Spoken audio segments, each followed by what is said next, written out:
Bismillahirrahmanirrahim. Assalamualaikum warahmatullahi wabarakatuh. Alhamdulillahirabbil alamin. Assalatu wassalamu ala asrofil anbiya'i wal mursalin wa ala alihi wa sahbihi ajmain. Amma ba'd. Perkenalkan, nama saya Sigit Saputro. Saya dari kelas PAIB 2018.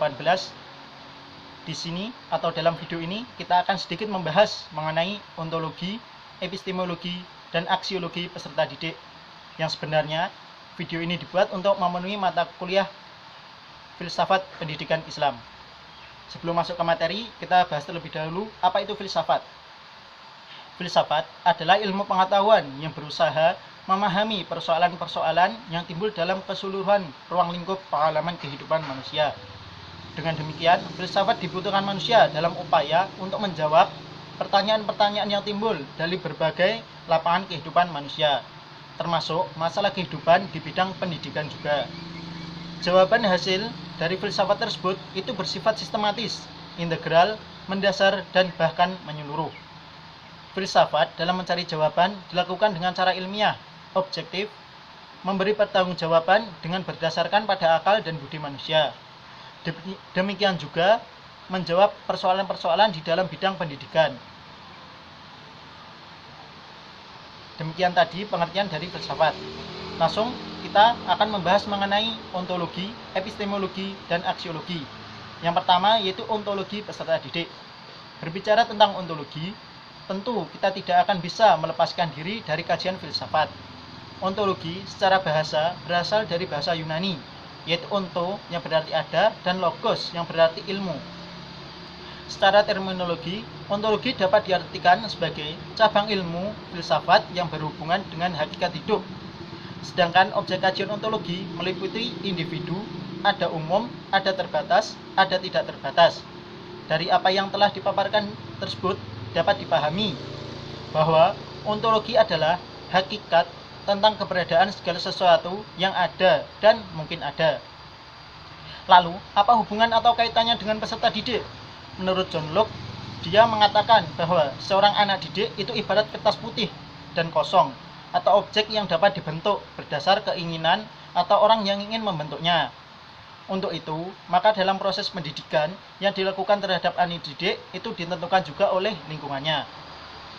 Sebenarnya, dalam kajian ini lebih menekankan pada aspek atau hakikat keberadaan. Yang dimaksud keberadaan adalah keberadaan anak didik atau pendidikan tersebut. Dari pemahaman tersebut, sudah tentu hakikat pendidikan atau ontologi pendidikan berakar dari kebutuhan manusia yang berkenaan dengan proses berpikir, berkemandirian dalam berbagai hal, baik kemandirian dalam berpikir.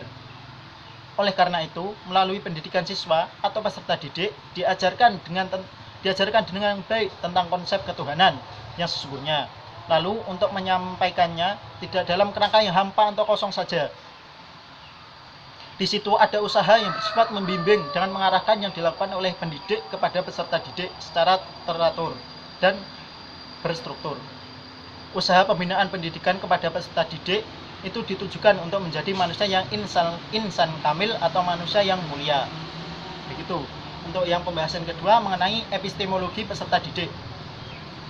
Epistemologi berasal dari bahasa Yunani, yaitu episteme dan logos. Episteme berarti pengetahuan dan logos yang berarti teori.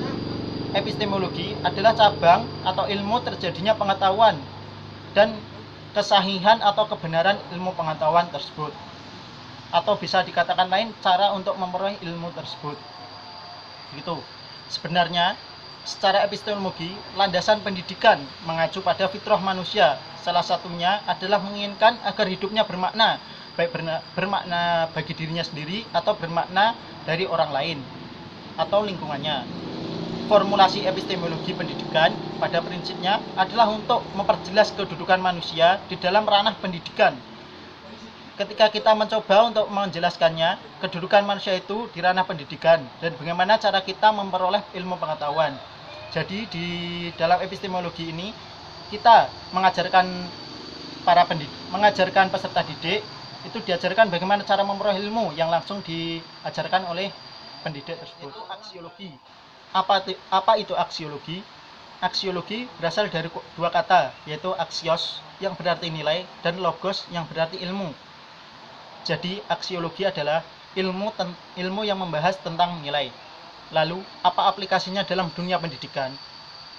Implikasi aksiologi di dalam dunia pendidikan adalah menguji dan mengintegrasikan nilai dalam kehidupan manusia dan menanamkan sikap dalam kepribadian peserta didik.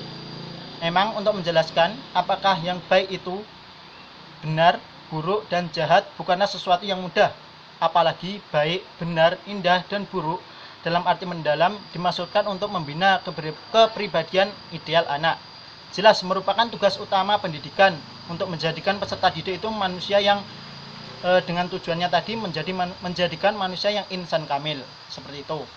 Pendidikan harus memberikan pemahaman atau pengertian baik, benar, bagus, buruk, dan sejenisnya kepada peserta didik secara komprehensif. Dalam arti dilihat dari segi etika, estetika, dan nilai sosial. Dalam masyarakat, nilai-nilai itu terintegrasi dan saling berinteraksi. Nilai-nilai di dalam masyarakat itu, baik di dalam rumah tangga, keluarga, tetangga, atau kota, dan bahkan negara, adalah nilai-nilai yang tidak mungkin diabaikan dalam dunia pendidikan. Bahkan sebaiknya harus mendapat perhatian. Oleh karena itu, peserta didik di dalam proses pendidikan harus dididik agar mendapatkan nilai-nilai tersebut, baik dari segi estetika, etika, dan nilai sosial, agar menjadi manusia atau peserta didik yang insan kamil. Demikian sedikit video atau penjelasan dari saya. Mungkin ada yang lebih paham atau lebih mengetahui, silahkan bisa tambahkan di kolom komentar. Terima kasih.